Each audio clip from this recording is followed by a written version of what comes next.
বিসমিল্লাহির রহমানির রহিম।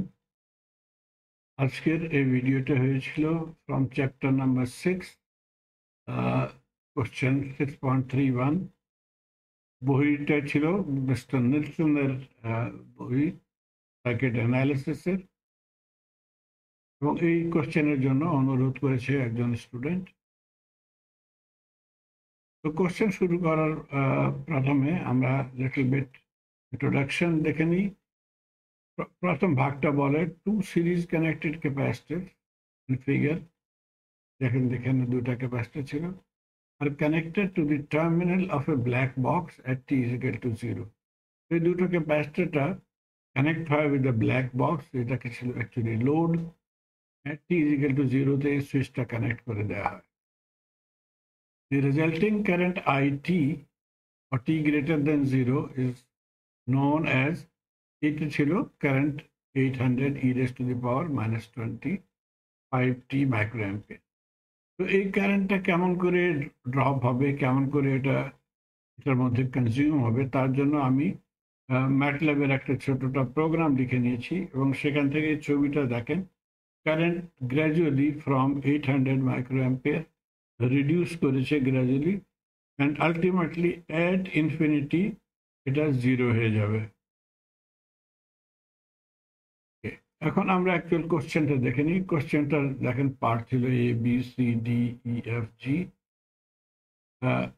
প্রথম ভাগটা প্রথমে আমরা নিয়ে নিব, replace the original capacitor with an equivalent capacitor and find V0t. So এটাকে রিপ্লেস করতে হবে with an equivalent capacitor, এবং তারপরে আমাদের এইখানে যে ভোল্টেজটা ছিল V0 অথবা এখানে ছিল V0, সেই ভোল্টেজটাকে পতা করতে হবে। তার প্রথমে আমরা কেবলমাত্র পার্ট এটাকে দেখে নিই, এবং তার মধ্যে কেবলমাত্র প্রথম ভাগটা দেখব, ইকুইভ্যালেন্ট ক্যাপাসিটর কেমন করে পতা করা হয়। আমরা জানি ক্যাপাসিটর ইন সিরিজ বিহেভ করে just like resistance in parallel. তো আমাদের এখানে কেবলমাত্র দুইটা ক্যাপাসিটর ছিল, সেই ফর্মুলাটা ইউজ করে আমরা ইকুইভ্যালেন্ট পতা করে নেব। এবং যেমন রেজিস্টারের প্যারালালে আমরা এই ফর্মুলাটা ইউজ করি, R1 R2 divided by R1 plus R2, exactly same formula এখানে ইউজ করব। ক্যাপাসিটর মাল্টিপ্লাই বাই ক্যাপাসিটর, এবং নিচে ছিল ক্যাপাসিটর 1 প্লাস ক্যাপাসিটর 2। এটাকে যখন সলভ করবেন তখন এটা 16 মাইক্রো ফ্যারাড ডিভাইডেড বাই 10। এখানে দেখেন, এখানে কেবল 10 মাইক্রো ফ্যারাড হবে, উপরে 16 মাইক্রো ফ্যারাড। তো একটা মাইক্রো ফ্যারাড ক্যান্সেল হয়ে যাবে, কেবলমাত্র উপরে মাইক্রো ফ্যারাড থাকবে। আমাদের আনসারটা হয়ে গেল 1.6 মাইক্রো ফ্যারাড। তো আমাদের ছবিটা এই মতো হয়ে যাবে, ইকুইভ্যালেন্ট ক্যাপাসিটর 1.6 মাইক্রো ফ্যারাড। তো প্রথম ভাগটা আমরা ক্যালকুলেট করে নিয়েছি। তারপরে এখন কোশ্চেনের দ্বিতীয় ভাগটা ভি আউট টি পতা করতে হবে for t greater than equal to 0।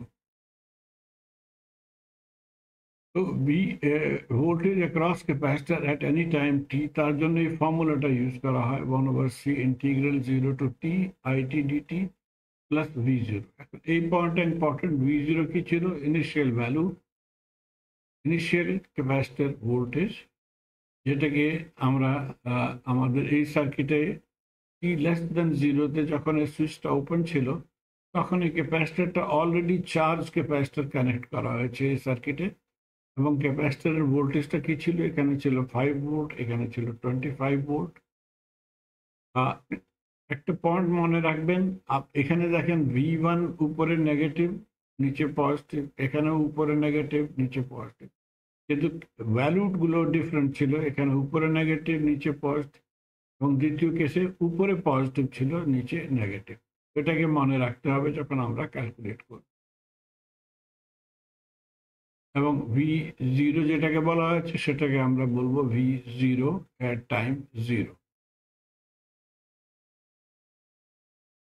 তো V0 at টাইম 0 আমরা এখানে এই মতো লিখে নিব, এটা সাম অফ দি টু হবে। এখন এটার ভ্যালুটা কেমন করে পতা করতে হবে, তার জন্য ইজিয়েস্ট ওয়ে ছিল আমরা কেভিএল ইকুয়েশন লিখে নিব। আমরা এখান থেকে চলবো প্লাস V0, তারপরে -5 plus 25 plus V0 minus 5 plus 25। এখান থেকে আমরা সলভ করে V00 পতা করে নেব -25, সরি -20। ওকে, সো V0 পতা করে নিয়েছি। কারেন্টটা কোশ্চেনে গিভেন ছিল। এখন আমরা ভোল্টেজটা সেই ফর্মুলাটা ইউজ করে আমরা ক্যালকুলেট করে নিব। ক্যাপাসিটরের ভ্যালু আমরা ইকুইভ্যালেন্ট ভ্যালুটা ছিল 1.6, এটা পুট করে দিব এখানে। কারেন্টের ভ্যালু পুট করে দিয়েছি এবং V0 -20 এখানে পুট করেছি। সিম্পলিফাই করে নিব, কনস্ট্যান্ট গুলোকে বাইরে নিয়ে আসি, ইন্টিগ্রেট e⁻⁻25t টি টপ, এবং এটা ছিল আমাদের V0। তো এটাকে যখন সলভ করে নেব 500 হয়ে যাবে। ইন্টিগ্রাল যখন করব তখন e⁻⁻25 ট থাকবে উপরে, সেটাকে ডিভাইড করতে হবে উইথ দিস কনস্ট্যান্ট, তার মানে হয় -25। লিমিট পুট করে দিই 0 টু t, এবং এই -20টাও লিখে নিব। এখন এটাকে ফার্দার আমরা সলভ করব। এটাকে কেটে নিয়েছি প্রথমে, তো -20 e⁻⁻25t এর ভ্যালুটা এখন পুট করে দেব e⁻⁻25t, এবং দ্বিতীয় ভাগটা e⁻0।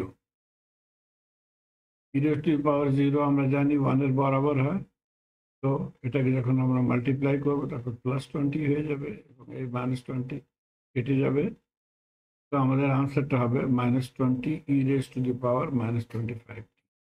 এটাই হয়ে গেল আমাদের আনসার। আমরা লিখতে পারি V0t বরাবর হবে -20 e⁻⁻25t volt for t greater than equal to 0। প্রথম ভাগটা করে নিয়েছি ক্যালকুলেট, তারপরে এখন দ্বিতীয় ভাগটা, এই ভোল্টেজটাকে পতা করতে হবে। এক্স্যাক্টলি সেম টেকনিক, কেবলমাত্র এখানে ইনিশিয়াল ভোল্টেজ হবে আমাদের 5 ভোল্ট। 5 ভোল্ট পজিটিভ হবে অথবা নেগেটিভ, তার জন্য আমরা এখান থেকে কেভিএল ইকুয়েশন ইউজ করব। দেখি, সেম ফর্মুলা, ক্যাপাসিটর C1 এখন আমরা ইউজ করব, এবং বাই কেভিএল এখান থেকে চলি +V1 -5 0, তার মানে V1 বরাবর হয়ে গেল +5। ইন্টিগ্রেট, ক্যাপাসিটর ভ্যালুটা পুট করে দিয়েছি, কারেন্টের ভ্যালুটা পুট করে দিয়েছি, এবং V1 এর জায়গাতে আমরা +5 লিখে নিয়েছি। এটাকে আমরা সলভ করে নিব।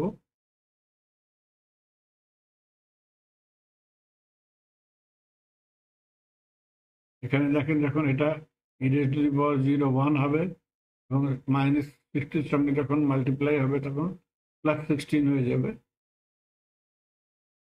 তো আমাদের আনসার হয়ে গেল -16 e⁻⁻25t + 21 ভোল্ট। এখন পার্ট সি তে বলেছে same thing, just find V2t, exactly same technique আমরা ইউজ করব। ক্যাপাসিটরের ভ্যালুটা এখানে পুট করে নিয়েছি 8 মাইক্রোফ্যারাড। কারেন্ট ইন্টিগ্রালের ভ্যালুটা চলে আসবে এই মতে, এবং এই পয়েন্টটা মনে রাখবেন, V0 আমাদের এখানে ছিল, কেভিএল এখানে নিয়ে নিব, প্লাস V2 এবং +25, V2 +25 = 0। তো V2 হয়ে গেল -25, তো এখানে -25 লিখে নিব। এটাকেও সিম্পলিফাই করে আমাদের এই আনসারটা আসবে for part C. Part D তে বলা হয় how much energy is delivered to the black box. এখানে এনার্জি ডেলিভার্ড পতা করতে হবে for time interval T from 0 to infinity. এখন এনার্জি যখন ভেরিয়েবল হয়, which changes with time, তখন আমরা এই ফর্মুলাটা ইউজ করি, ইন্টিগ্রাল অফ পাওয়ার। এবং যখন এটা কনস্ট্যান্ট হবে, ডিসি ভ্যালু হবে, তখন আমরা ½ ইউজ করি। এখানে আমরা এই ফর্মুলাটা ইউজ করব। তার জন্য আমাদেরকে পাওয়ার পতা করতে হবে। এখন পাওয়ার পজিটিভ সাইন নিব অথবা নেগেটিভ সাইন, তার জন্য আমি আমার গত এক ভিডিওতে আমি এই পয়েন্টটা এক্সপ্লেন করেছি। মনে করেন এই পিতা টাকা ভেজছে টু দি স্টুডেন্ট, যেটা ইউনিভার্সিটিতে পড়াই করেছে, ইয়াসি করেছে। তো কি হবে, এটার পকেটটা খালি হয়ে যাবে, নেগেটিভ হয়ে যাবে। So power delivered will be with negative sign এবং power absorbed will be with positive sign. তো এই ধরনের আপনারা এটাকে মনে করতে পারবেন। আমাদের এখানে পাওয়ার ডেলিভার্ড কোশ্চেনটার গিভেন ছিল, তার জন্য আমরা নেগেটিভ সাইনটা ইউজ করব। এবং এখানে দেখেন যখন পাওয়ার ডেলিভার্ড হবে মাইনাস ভি ইন্টু আই, এই নেগেটিভ সাইন আমরা এখানে ইউজ করি।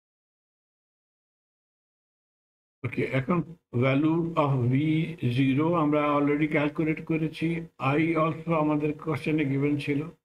তো এই দুটাকে ইউজ করে আমরা পাওয়ার ক্যালকুলেট করে নিব, দিয়েছি। এখন আমরা এনার্জি ইন্টিগ্রাল ফর্মুলা ইউজ করব।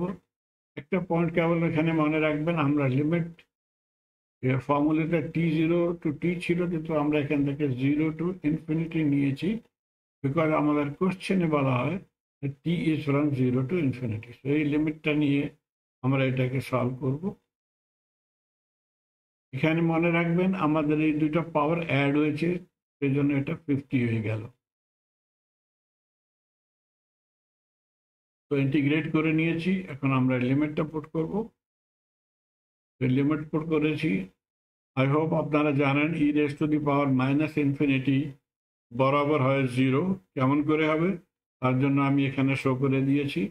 ই raise to the power minus ইনফিনিটিটাকে আমরা লিখতে পারি 1 divided by e infinity. E raise to the power infinity বরাবর হবে ইনফিনিটি, 1 ডিভাইডেড বাই ইনফিনিটি বরাবর হবে 0। এই জন্য এটার জায়গাতে আমরা 0 লিখে নিব, 0, এবং এটার ভ্যালুটা হয়ে গেল 1। তো সলভ করে আনসারটা হয়ে গেল 0.32 মিলি জউল অথবা 320 মাইক্রো জউল। এটা হয়ে গেল এনার্জি ডেলিভার্ড। এখন বলেছে how much energy was initially stored in this series capacitor. তো এনার্জি স্টোর যখন এখানে এবং ডিসি ভ্যালুটা ছিল, তো আমরা হাফ সিবি স্কোয়ার ফর্মুলাটা এখানে ইউজ করব। তো ক্যাপাসিটর 1 এর এই ফর্মুলাটা আমাদের সি ভ্যালুটা এখানে ছিল 2 মাইক্রোফ্যারাড, ভোল্টেজটা ছিল 5, দ্বিতীয়টা 8 মাইক্রোফ্যারাড, ভোল্টেজটা ছিল 25। এই দুটোকে সলভ করে আমাদের টোটাল এনার্জি হয়ে গেল 2525 microjoule energy stored in the capacitor. How much energy is trapped in the capacitor? Trapped তার মানে কি হয়? Energy trapped in the capacitor মানে হয় energy stored in the capacitor minus energy delivered to the load. তো এই এনার্জিটা লোডের মধ্যে ডেলিভার করা হয়েছে, এবং যেই এনার্জিটা বাকি বেঁচে যাবে সেটা হয়ে যাবে আমাদের energy trapped in the capacitor. তো ইনিশিয়াল এনার্জি আমাদের ক্যাপাসিটর এটা ক্যালকুলেট করে নিচ্ছি গত স্লাইডে, 2525। এনার্জি ডেলিভার্ড ছিল 320 মাইক্রোজুল। তো এই এনার্জিটা আমাদের কাছে বেঁচে গেছে অথবা ট্র্যাপ হয়ে গেছে ইন দি ক্যাপাসিটর। তারপরে ফাইনালি বলেছে show that the solution of V1 and V2 agree with the answer obtained in F। V1 এবং V2 ফর্মুলাটা আমরা মনে রাখি। দেখেন এটার এই ভেরিয়েবলটা অ্যাকচুয়ালি ডেলিভার করছে টু দি লোড।